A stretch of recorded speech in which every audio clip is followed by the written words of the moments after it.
olahraga. Kembali lagi di AHM Channel. Sebelum melanjutkan menonton video ini, mohon dibantu subscribe, like, komen, dan share-nya untuk mendapatkan video-video terbaru selanjutnya. Terima kasih, semoga Tuhan senantiasa membalas kebaikannya.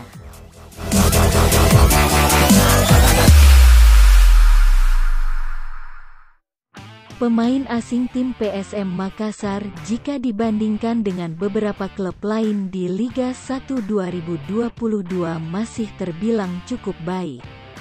Namun tampaknya tidak bagi Bernardo Tavares.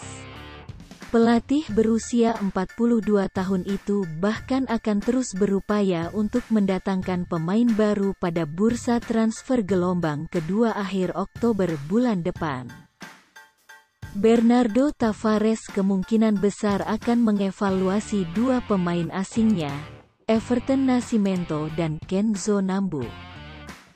Meski telah berkontribusi cukup baik, namun Everton tampaknya akan dievaluasi dari segi cedera yang dialami.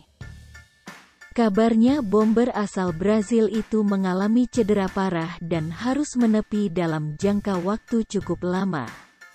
Sehingga manajemen PSM Makassar akan segera ambil sikap. Bernardo Tavares yang kembali ke negaranya bersama asistennya bahkan disebut mulai berkomunikasi dengan pemain asing berposisi striker. Kemudian Kenzo Nambu, pemegang kuota pemain asing Asia di PSM Makassar itu masih tampil biasa-biasa saja. Perannya belum mampu memenuhi ekspektasi manajemen inginkan pemain asing selevel di atas pemain lokal. Kemudian untuk pemain lain, Wiljan Pluim dan Yuran Fernandes dalam posisi aman. Wiljan Pluim telah mencetak 4 gol bersama PSM Makassar.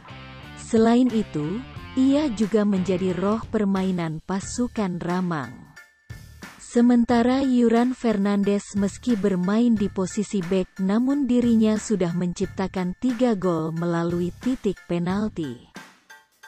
Ia juga menjadi benteng kuat di lini pertahanan PSM Makassar bersama Agung Manan, Erwin Gutawa, Syafruddin Tahar, Yance Sayuri dan Dalen Doke.